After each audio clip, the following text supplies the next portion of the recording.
As you can see, we're starting exactly the same from your Blackpurl header, and we go into our sell button.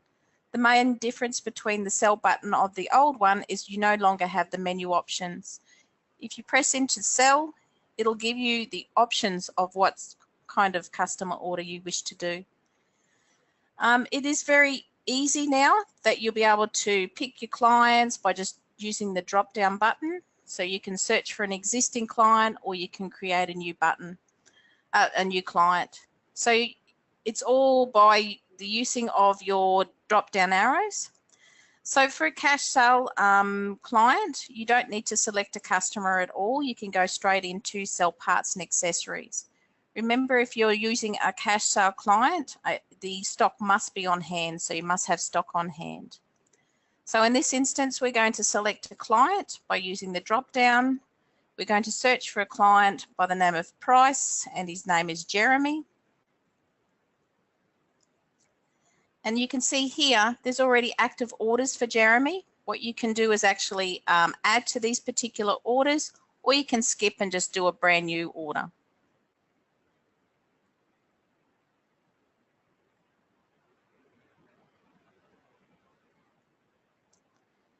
Straight away, the main difference is you can see that Jeremy has been added to our customer order, and all his defaults, if he's got any tax exemptions, etc. You can also see that he has 5 active customer orders in play, and from this screen you can also send him a text.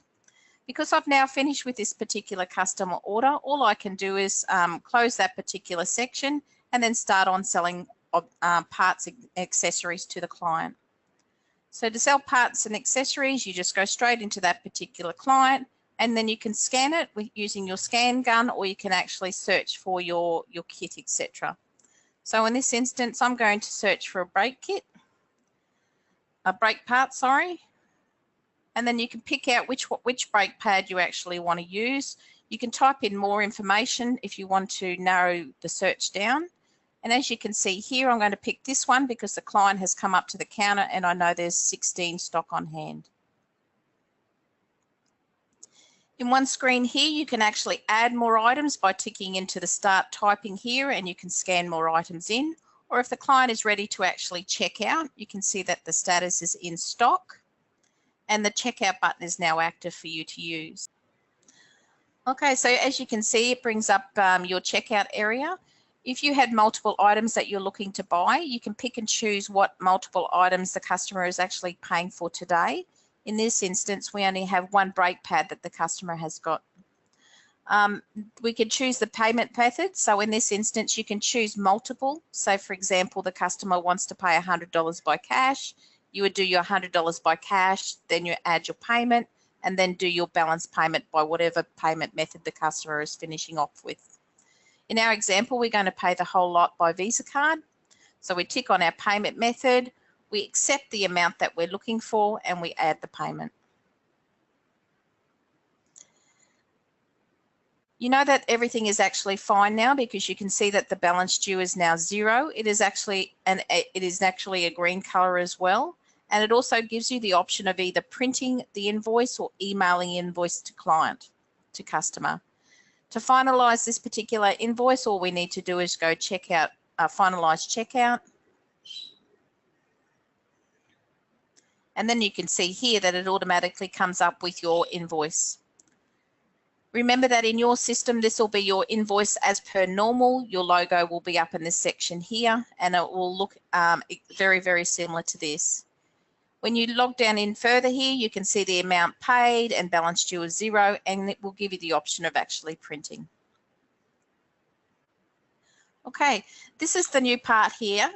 What it actually does is when you actually finalize an invoice, it actually has a new section called Invoice History. At any time, you can go and reprint that particular invoice itself by hitting the print button over here. But otherwise, with this particular customer order, you can see that it is closed. As per the old system, when a customer order becomes closed, it actually is finalized and no more changes can be made. Now, because we've actually used a customer on this particular one, it's exactly the same. You can see this particular invoice detail, etc., on the customer record itself.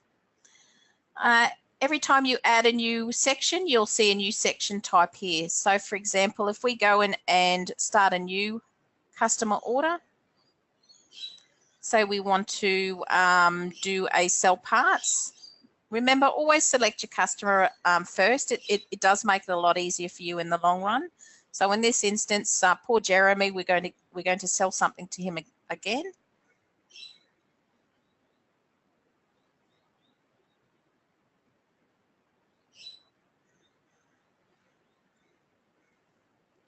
Okay, we don't want to have a look at Jeremy's details, so we just minimize that particular section.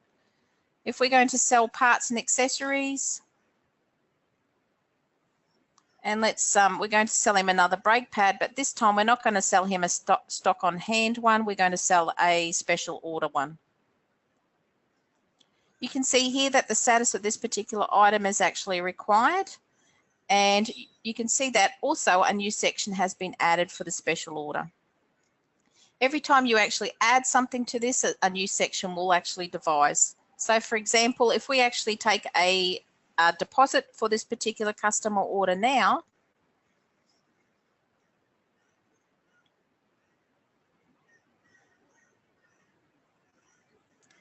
we choose the payment type, so he's going to pay us $20 on Visa. We confirm the deposit. You can see now that a new section has actually came about, and it's the deposit section. At any time, you can toggle between these sections, opening up, etc., or closing it. And that's basically it in the nutshell with the new customer order. So for example, if you want to add another parts and accessories, or you're going to sell a bike on the same customer order, you just go to add to order, and you can pick in whether it's a service order or whether you want to add a unit deal. Once you add the unit deal, again, it will add a new section to it.